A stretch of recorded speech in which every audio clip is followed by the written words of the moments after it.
Yes, you know this thing with this name, eh? One day you are Aldrin, the next day you are Alrin Rin, and the next day you are Rin Rin Rin Rin. I am Aldrin Simpier. I am Aldrin Simpier. I'm with Newsroom Africa. I host the morning show, the AM report, between 6 and 9 o'clock. So you may have seen this beautiful face on your TV once upon a time in the morning as you're waking up and preparing to contribute to our economy. And speaking about our economy today, we have the tourism economy impact briefing that is taking place. It's the first of a series of events that will be taking place, where we are going to be giving a face also to the stats that we sometimes hear.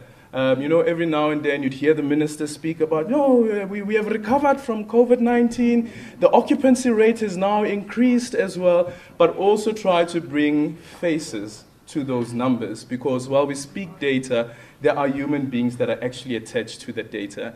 And it is human beings that we are speaking about who are also transforming how we understand tourism. And a bit later on, what you will be hearing as well is some of the innovative ideas that people have come up with, especially the small players in the tourism sector, coming up with new ideas around how do we showcase our country from a different perspective. Is it Gugu? Gugu, say hi. Gugu once had a discussion. She was leading a discussion at UJ, and she spoke about why she decided to go into this industry. And she speaks about, giving people a champagne experience, but on a beer budget. That's how she describes it. A champagne experience, but on a beer budget. And a bit later on, you'll be hearing more around that. Let me just quickly tell you about the panelists that will be joining us a bit later on. We're also going to be opening up the session to a Q&A session. For anyone who has questions, we have industry players that are part of today's program. We will be speaking to the Chief Executive Officer of Tourism SA, Ms. Nombulelo Kuliwa, will be joining us a bit later on as part of our panelists. We also have the South African Township and Village Tourism Association, Satovito, the national coordinator, and the GM is joining us as well. That is Tato Matoping. We have Lindiwe Sangweni Sido, who is the COO of City Lodge Hotels Group. And I said to her earlier on, congratulations on your interim numbers. They look very, very good. I think the occupancy rate now is 61%, yeah? Was it okay, somewhere around there. And also looking, we're going to be speaking a bit later on also to the CEO and founder of Curiosity, Begi Dube, which again speaks to the innovative ideas that people have in the tourism sector. And we will be speaking also to Kuku Stole, that you just saw now, the beautiful Kuku Stole from Glamping Adventures, to speak about some of the ideas that they've come up with, but also what type of support is required to propel some of these businesses to the next level. And how do we get some of these businesses to also work with the big guys, the JSE listed guys, like City Lodge. But we have a keynote speaker who's joining us this morning. It's the Minister of Tourism, Patricia de Lille. You know that we now have a government of national unity. And I wonder what tourism looks like and what the vision is for tourism in South Africa under the government of national unity. Ladies and gentlemen, please put your hands together for the Minister of Tourism, Patricia de Lille.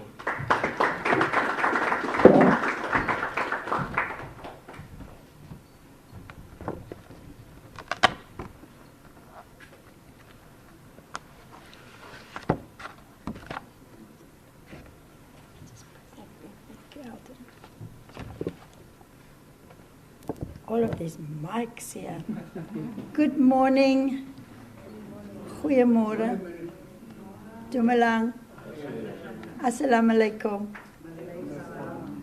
Thank you for the opportunity to be here this morning. Let me greet our facilitator, Alden Simpier. Did I say your name correctly? Perfect. Well done. All our partners in tourism that are here. We have got TBCSA, we've got Satovito, SA Tourism, the entity of the department, City Lodge Group, Curiosity, Glamping Adventures, and also members of the media. We have called this press conference today to share some statistics with you around job creation and the overall impact of tourism in our country. I personally think it's undervalued, it's underrated, and we intend to correct that. And we can start by looking at the performance of tourism in the first quarter of 2024. And this is what we're going to brag about. That the tourism sector's contribution to the GDP of the country is more than mining, it's more than transport, it's more than agriculture. So that is in the first quarter of 2024, our contribution. And it's not recognized in any way. And it's our job, like Aldrin said, we need to put some faces, we need to put some people to the value of tourism. Now, as we commence the 7th administration, our efforts to grow the sector, to demonstrate growth, and again, we need to also measure the impact on our communities. Tourism cannot just be a sector of ticking boxes, output, output, output. We need to look at the outcome and we need to look at the impact.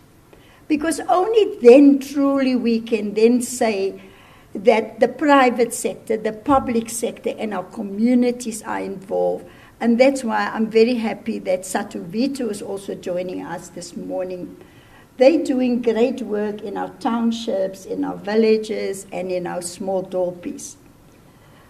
Now, we all know the key priorities articulated by President Ramaphosa in the opening of Parliament this year. And in the opening of Parliament this year, we also know that he had said that we are going to develop a medium-term development plan, not a strategic framework, a development plan for implementation for the next 5 years. Now, firstly, it's to drive economic growth and job creation. Inclusive economic growth and job creation. Now, as the tourism sector, we need to all understand what do we mean by inclusive growth? And what is our contribution to this inclusive growth? To me, inclusive growth means that we need to bring in all of the unemployed that is outside of the sector. And we have got a great opportunity as tourism to bring in the bulk or the majority of the unemployed that are semi-skilled and unskilled, comprise the majority of the unemployed in this country. Tourism has got an opportunity to absorb some of the semi-skilled and unskilled in our country. So we have put in the 7th administration and the GNU inclusive economic growth as the center of what all of us must do. And these 3 key priorities must be implemented not only by government, it must be implemented by all government entities who sometimes think they are independent and exclude their key stakeholder. All of us, we will have a responsibility to implement these 3 key priorities. So now we've got a number of plans. Our failure has always been to implement. So our plan for the next 5 years is to go and look at what is in the National Development Plan. What is the targets that were set for us in the National Development Plan is that we must reach 15 million tourists by 2030. That is a target set by the National Development Plan. We also now have a master plan that was adopted by Cabinet in October of 2023. And then we've got the tourism sector strategy plan. Colleagues, we've got enough plans. Enough, more than enough. So the first thing that we need to do is now, and we've got this golden opportunity now to design the future of tourism for the next 5 to 10 years with clear implementation plan. We have just, as the Department and South African Tourism, we have just completed last week a Lekgotla. But the Lekgotla was really to establish where are we now. And we could identify that even in terms of the legislative framework and the National Tourism Act of 2014, we are now in 2024, and still some of the things in the Act has not been implemented. So we've done that assessment as to where are we now. Then the next part of our plan is that, where do we want to go? How will we get to that 15 million arrivals by 2030? Then we have to then also go and design clear action plans, not plans of analysis. You know, there's a paralysis of analysis in the country. We always analyze and analyze. But clear action plans to determine who must do it, by when must it be done, and what sits in that plan. Simple plans, simple plans. So we have to drive some urgency in what we are doing, and here I'm really speaking to the government side. We need to realize that, you know, we mustn't continue to test the patience of our people. But in the Department of Tourism, that is our way forward. And I need the help of everyone in the sector. This sector has got an impressive value chain from the richest to the lowest down there. But I also find that in this value chain of tourism, there's a bit of silo mentality like in government. All the different sectors within the value chain are just doing their own thing.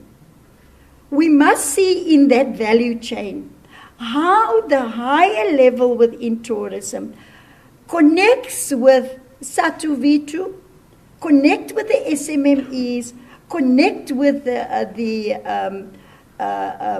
community-based organizations, connect with our villages, connect with our townships, and I think then we will be able to truly diversify our tourism offering. So these plans will be, this action plans, emphasis on action, will be implemented together with the private sector and all our stakeholders. And I really want the private sector also to come forward and give ideas. And that's why I had proposed, Alvin, maybe we should have a tourism dialogue, whereby we put everybody in the same room. Some of us meet each other for the first time and also look at the way forward. Now let me thank you up front for all the work that you've been doing. We have emerged out of the ashes of COVID-19. It's because of your hard work. And I want to thank all of you in the sector for the work that you have done. The tourism sector is thriving. But of course, we can always do better. There's always a room for improvement. And let me thank you also in advance for all the work that you are still going to do. So be careful what you wish for, because we are going to really test ourselves to the limit to make sure that we create more jobs and we create more jobs and we grow the economy. Of course, there's some impediments that we are facing right now. The issue of the visa regime. We will be working, and we have been working for the past year with Operation Vulindlela in the presidency. And we are making great progress there. The partnership between the public sector and the private sector came in and they put in the money and they said, government, let's help you to get this visa system sorted out using technology, even using AI. So I want to thank the private sector for that contribution, especially TBCSA, Tourism Business Council CEO is here.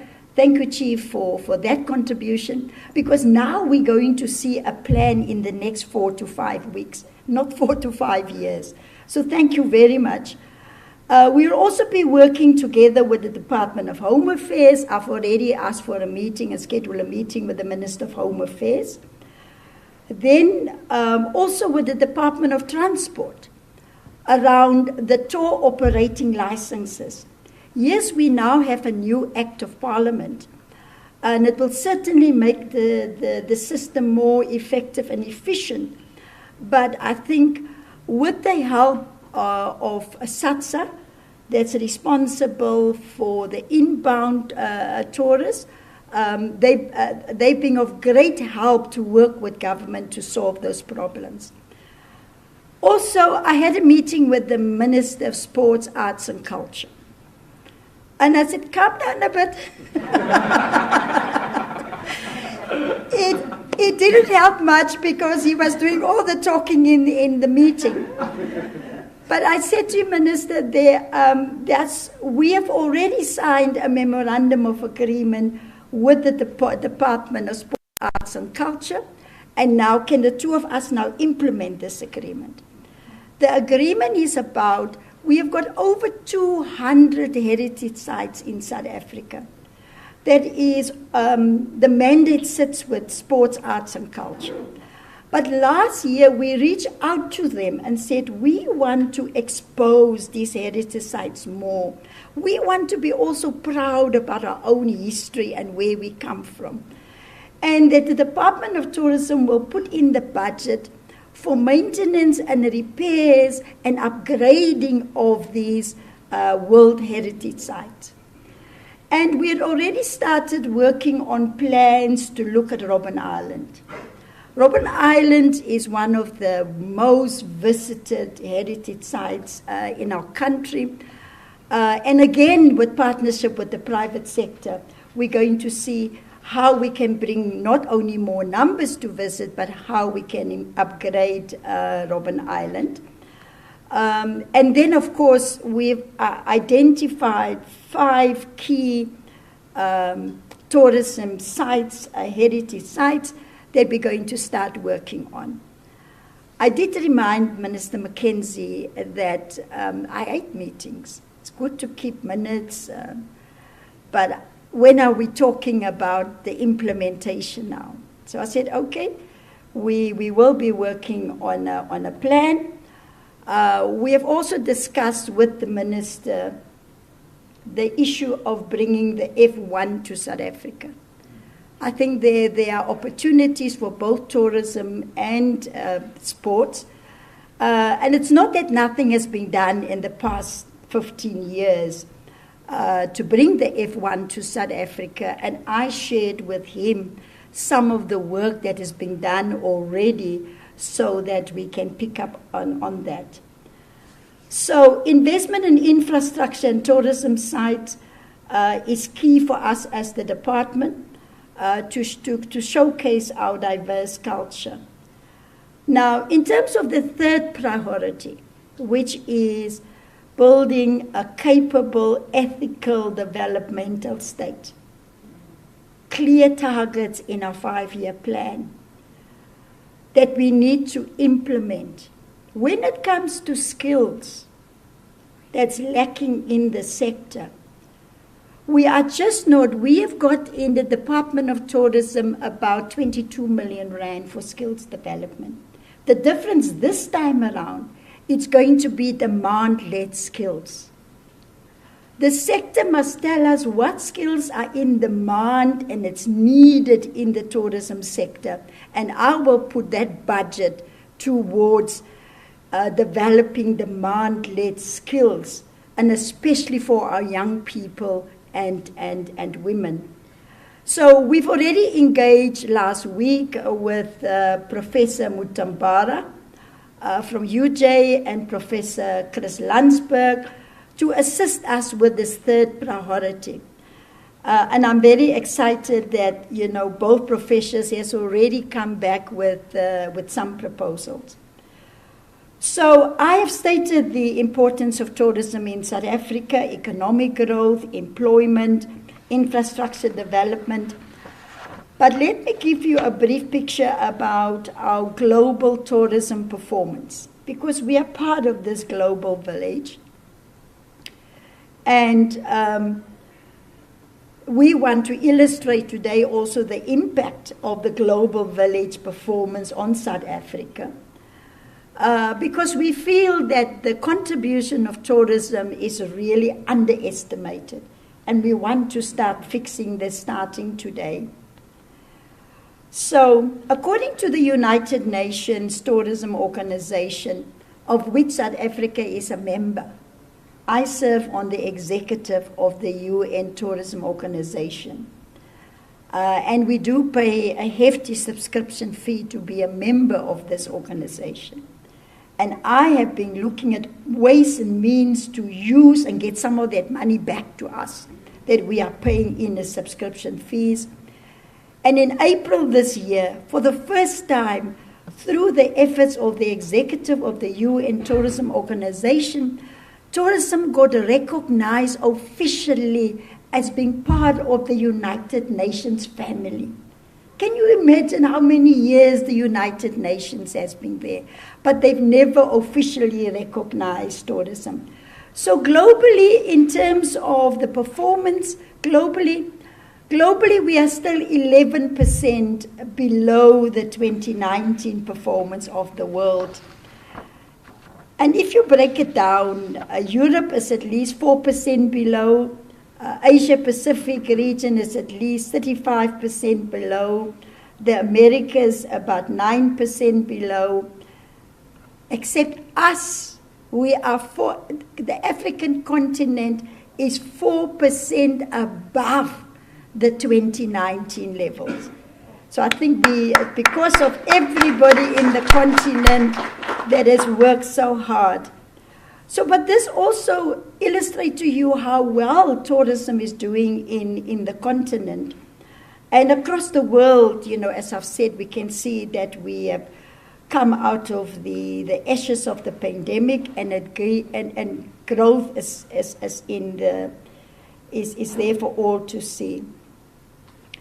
Just on the global tourism income also, in 2023, international tourism receipts reached $1.5 trillion, nearly matching the pre-pandemic levels. And this stats was also released by UN Tourism. Tourism direct contribution to GDP also recovered the pre-pandemic levels, reaching an estimated of $3.3 trillion, and pre-pandemic it was 3%. So there are a lot of statistics that's guiding us where to go.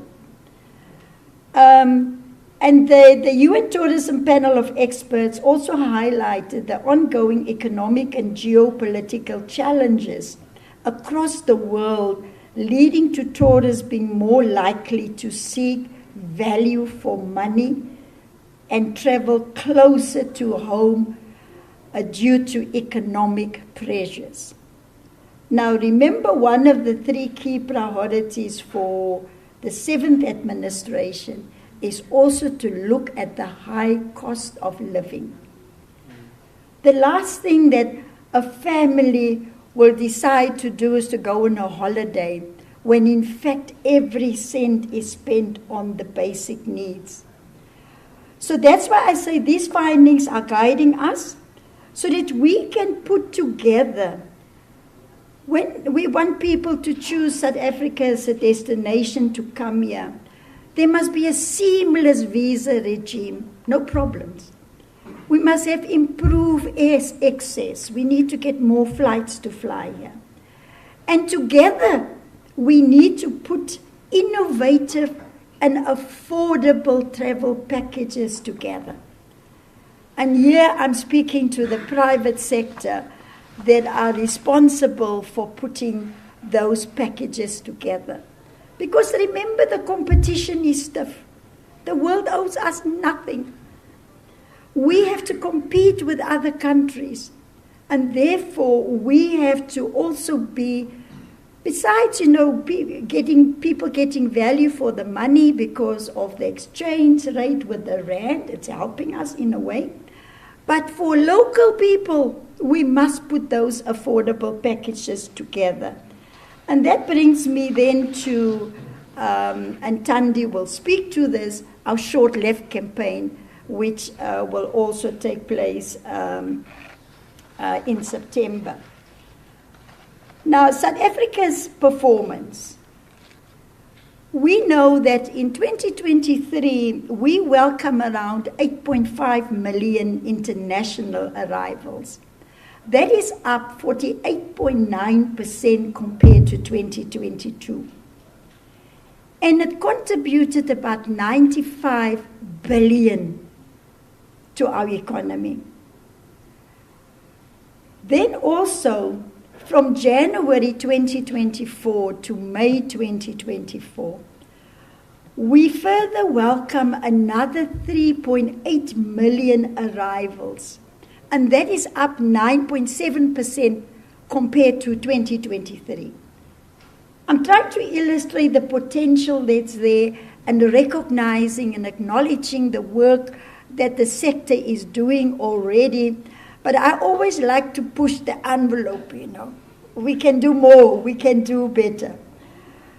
So we've seen for the first quarter of 2024, the total spend from foreign travel into South Africa amounts to 25.7 billion rand. Now, then we've got some projections here which I think that we need to shorten. According to the projection by Oxford Economics, arrivals to South Africa by the end of 2024 are estimated to reach 10.7 million, surpassing the COVID 2019. So how many months do we still have left in this year? I want us to go past that figure. We now, let me count, August, September, October, November, December. We've got 5 months. I think to both the public and the private sector, I think we can even exceed that 10.7 million. And I see Chief is nodding his head. Jerry, can we make it? Nobelelo? Okay, there's a public commitment here. Eh? People are unknowingly putting their heads on the block. But I'm particularly proud about our domestic travel. Our domestic travel is the bedrock of our sector. Now, we also recorded in 2023 38 million domestic trips that contributed 121 billion rand to the sector. So some people in the private sector made a big buck, and some of them are millionaires or billionaires. This sector is really contributing to the economy. But here's the point. The domestic market spending was higher than the international arrival spend. underscoring the significant economic impact of our domestic market. So, we must really do more. Because as South Africans, I call it revenge travel. We were locked in for how many years? We couldn't travel anywhere.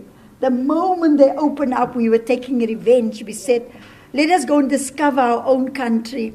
And I think that revenge travel is still there. So we must really put in more effort in our domestic tourism. Well, we've also seen the domestic air access. It's also picking up. We know that many airlines were grounded. The only good thing about that was we had a clean environment, no carbon emissions, but they're slowly coming back. Now, in 2024, there are 143,000 flights compared to 167,000 flights in 2019. So you can see we are not far away, but still we need to focus on air access, domestic air access. We need to focus, like somebody said last week, Jerry, we also need to look at domestic airlines flying within provinces, from one city in the province, say from the north to the south. And we also have to look at that opportunity because some provinces are very big. And as I say, that domestic tourism is the bedrock of our sector, and we will continue to work closely with our partners, TBCSA, SATU V2, SATSA, FEDASA, all of these organizations. So I spoke about the Short Left campaign where we encourage locals to travel and explore their own country. And this Short Left Travel Week will take place in September, where South Africans can get discounted deals. But when they book this trip, they can use that trip anytime in the year. We call it the big sale. The big sale in tourism. And last year we had over 900 establishments that offered deals up to 50% discount. And I therefore want to encourage the tourism businesses to sign up their deals on the Short Left platform so that more South Africans can experience our diverse and amazing and affordable tourism offering. And because of this, we've seen also the arrivals gone up substantially. So please, can I call for more establishment? We've also seen during that period of the sale or the discount up to 50%, over 10,000 people took up and made bookings. Now, one issue that is concerned to our, now before I get to the safety, let me deal with the MICE strategy. Meetings, incentive, conferences, and events. I attended last week, Sunday, the National Conference of SACE. And again, we need to see how we grow the MICE sector. And like I said earlier on to Lindiwe, is that especially now off-season, when it's off-season, we need to bring in more conferences and events and meetings to help the sector deal with the downturn. So South Africa, we are doing good. We are the #1 MICE destination in Africa. We remain the #1 destination according to ICA, which is the International Congress and Convention Association. And just last year, the MICE strategy contributed about 2 billion rand to our economy. Now, so far we have won 19 international bids with a combined value of 84 million between 2024 and 2025. And it will attract over 3,000 international and regional guests. And, you know, there was some market research done by Allied Market Research, and it says that Africa's mice industry was valued at an estimated 72 billion rand in 2022 and 122 billion in 2023, almost a 69% increase. Let me briefly turn to safety. Yes, some of the tourists, before they press that button to book that long-haul flight, they are concerned about their safety. And we acknowledge and we recognize that. But we have put a plan in place that we have implemented in partnership with the private sector. From the Department of Tourism, last year we put in 174 million rand. We trained over 2,300 safety monitors. Together with the private sector, we identify what we call hotspots, and we deployed them there to help and guide the tourists.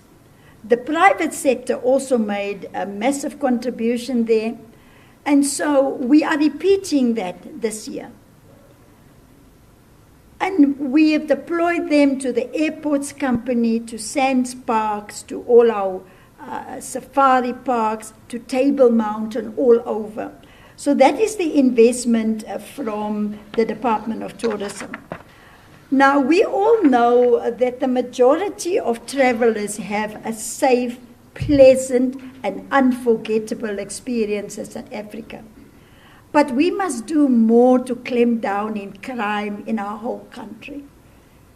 Because South Africans must feel safe in our country, and also our visitors, we want them to feel safe. I've dealt with the visas. We've got visa waivers for 132 countries around the world. We have another 34 countries that can make use of the e-visa system if it's working. And then these are the key areas that we need to improve on, and that to grow our arrivals, and therefore the meeting with the Minister of Home Affairs. On tour operating licenses, again, we've made progress there. There is now an amended National Land Transport Amended Act, and we're sure that these amendments will enhance our contribution. On marketing, yes, we started to address the fragmentation of marketing in South Africa. And we had engaged with the private sector, including provinces and cities, because everyone is doing their own little marketing. And it's very fragmented. I told the private sector, I don't want your money, but at least I want us to talk. Because from government side, we put in at least 1 billion rand towards marketing. The private sector put in 30 billion rand. And so we are dealing with the fragmentation, and we will be implementing our new global marketing campaign across all markets. We have launched it at the Travel Indaba in Durban. It's now time for implementation. I already had a meeting with SAT on speeding up the approval of the budget, but also making sure that the 80% of the budget of SA Tourism that we put into marketing, that we get value for money, that we start using digital technology to do marketing, that we start using artificial intelligence to do marketing. This thing of taking all of those millions and continue to do what we've done over the past 20 years, buy media, buy there. It's very expensive. So they have to bring us value for money for that marketing budget. We will also be doing, as the department, as part of our annual performance plan, outreach to 2 major source markets. Last year we did Kenya and we did China. And we can see the return of results there, where China is still just a visa issue that we are working on. And this year we plan to reach out to India, another big source market. And then we are still deciding on the second city or the second country. Because we should not just do outreach. We should also service and maintain existing markets where already there is a big potential. And what more can we do for them to continue to fly to South Africa? But we will make announcements later. The last point that I want to raise is that we will continue to exhibit and participate at global trade levels, such as the IMAX in America, the World Travel Market in London, Spain, Berlin. And this week I will be tending, tomorrow I'm leaving for Mozambique. Mozambique has got a Fikani International Tourism Fair in Mozambique. And the reason why I'm going is again to give recognition that the majority of our arrivals as tourists in this country comes from Africa. And we must have a clear bias towards Africa also. And do more. And that's why just 2 weeks ago I approved 25 SMMEs, businesses from South Africa, sponsored by the department, to travel and exhibit in Las Vegas in the USA, and the others will be going to Portugal. I was going to deal briefly with infrastructure investment that we are planning. For this financial year, the department has allocated just over 81 million rand on maintenance projects in Gauteng, KwaZulu-Natal, the Northern Cape, and the Northwest. And if anybody in the sector want to discuss with us this infrastructure investment that we are making, we are open to tell you what's happening and how far it is. Because these are tourism establishments and attractions which are owned by government, but it's also community-owned projects. So at some stage, I'll give you the breakdown of where we are making investment. In conclusion, tourism remains a vital sector in South Africa, essential for our inclusive economic growth and job creation. Now, while the sector is on the path to recovery, and domestically we have recovered already, we need to do more to see regional growth all over. So therefore, our investments must be strategic. We must invest in marketing, we must invest in infrastructure, and we must ensure policy adjustments, and that's my role, to make sure that we maximize the potential of the sector even more. So I will be reviewing all existing policies that we have, and we need to make sure that we grow at a faster pace. Lastly, I keep on saying lastly. You see, in Parliament, I only get 3 minutes to speak. Now, I'm taking advantage now. Yes, order. So tourism contribution to the GDP is promising. It's highlighting its importance of the sector. And we need to make sure that we again illustrate value for money. It's very easy to sell the beauty of South Africa, but we now need to make sure that we get value for money. So, facilitator, thank you for joining us this morning. to the private sector, all our partners. We can't do it without you.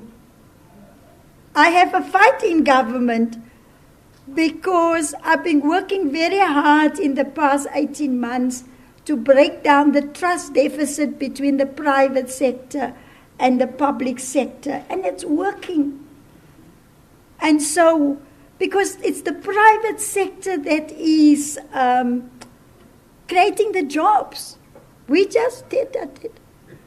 Private sector. I forgot, I've just appointed the chair of the Tourism Transformation Council. I don't know if all of you know about this Tourism Transformation Council, and it's Dr. Eddie Kosa. If you can just stand up. And thank you for joining the tourism family. And so thank you very much for your attention, and may God bless you. Thank you.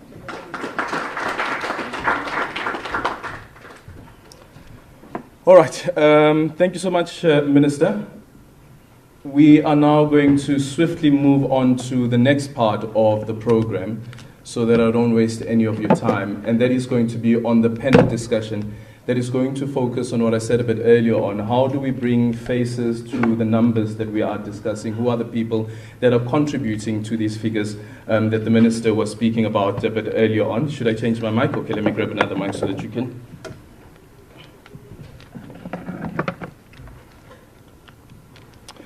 Okay, so we move on to the next part of our discussion today. And to the people that are streaming, please note that you can put through your questions as well as your comments, and a bit later on during the Q&A session, we will read some of those out and have the panelists respond to them. And to the people who are joining us here as well, as soon as we conclude the discussion with the panelists, we'll also open it up to a Q&A session. I am now going to call on to the podium Nombulelo Guliwe, who is the Chief Executive Officer of the South African Tourism. So, Tourism SA, hello, hello, hello. Joining her is going to be, now we have, who's this, Tato Matuping. You heard what the Minister had to say a bit earlier on about Satovito, which is the South African Township and Village Tourism Association. There was actually an inaugural, was it a summit that happened in January? The expo that focused on tourism in townships. So he's going to touch a bit on that as well. COO at City Lodge Hotels Group is also joining us. Please make your way to the podium as well.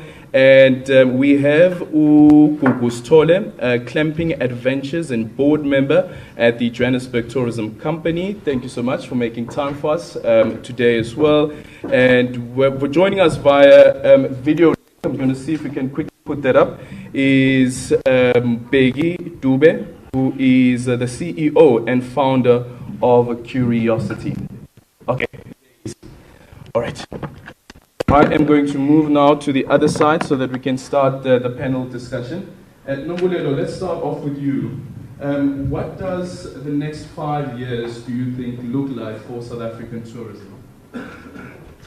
The next 5 years look like us realizing the opportunity that is linked to tourism. And I am specifically using the words realizing because it means that people will then see the impact. And the reason I'm saying that is because we've listened to the global opportunity of tourism. If the global opportunity of tourism is over $1.5 trillion in revenue, with global tourism contributing more than $2.3 trillion to the economy globally.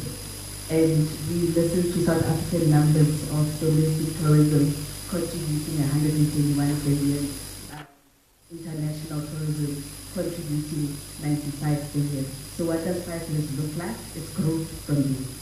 5 years also look like us not saying we are 3% and 11% below COVID numbers. We need to start talking growth, because growth is the thing that's going to drive inclusive economic growth for our South Africans.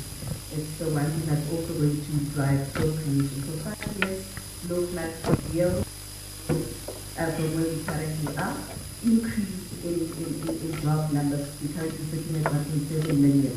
So in fact, there must be positive growth when you look at that.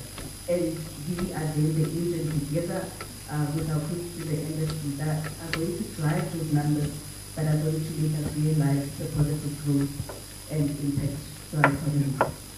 So the minister a bit earlier on was speaking about how tourism is contributing more to GDP compared to what agriculture is contributing as well as mining. Which is a bit of a shocker, I have to say. I thought that mining, the first quarter of this year, yeah, that's quite impressive. With that said as well, when we look at those two industries, they're very human capital intensive. Can we say that tourism can be that as well? Tourism contributes to different sectors, and that's the missed opportunity, because we never truly tell the story of tourism and what the potential is. So it can be, I mean, we're currently sitting at 8.8% contribution to GDP.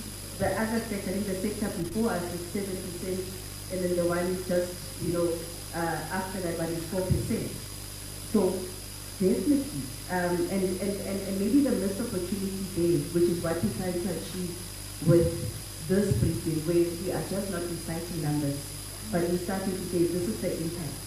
And as we go through the different series of the economic impact audit, we also want to have a panel where individuals, we spoke about the space, where people come in and say, I benefited from this industry.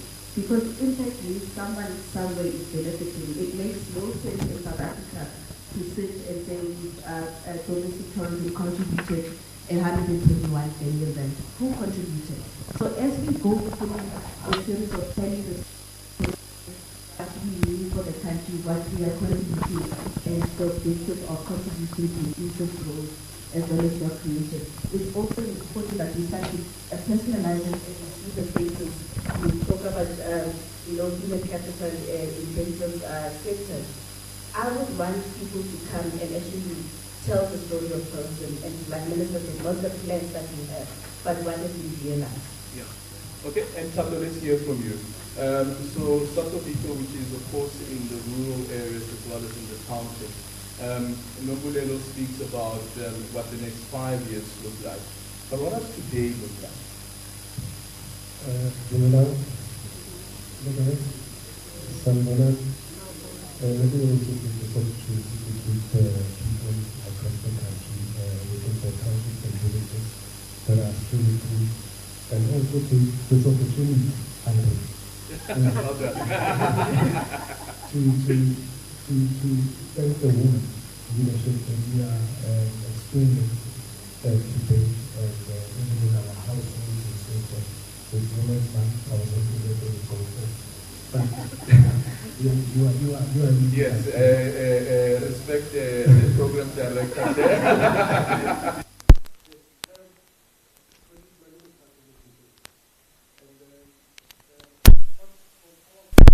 Is that there is growth in terms of participation, and local businesses actually getting more traction within the tourism value chain and the tourism sector.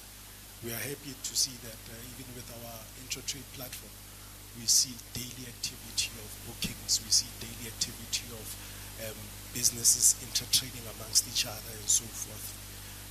However, there's a small term that we must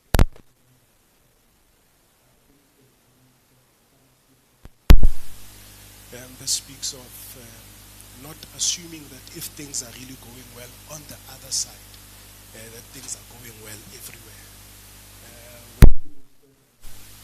Our goal listing program, thank you to the Minister for facilitating that. We noticed that there was a low participation of rural businesses within that platform. So it means that there's still work that needs to be done, whether it's infrastructure development, whether it's education and awareness of tourism activities. There's still a lot of work to be done within our rural areas. We see that the urban areas are participating nicely. I just got more information now. I think the Vilakazi precinct and so forth is now on the final list of the UNESCO World Heritage heritage sites, which is also going to contribute massively to the country's economy. So there are positives and negatives that we are experiencing, but we are happy that there's progress, and we are happy that we have a minister that's leading transformation in the new tourism. Funny how when you look, Minister, it says on the white paper, it says when you start to include communities and townships and villages, then you would have transformed the sector. So meaning that you are now no longer discussing transformation, but you are discussing a new type of tourism.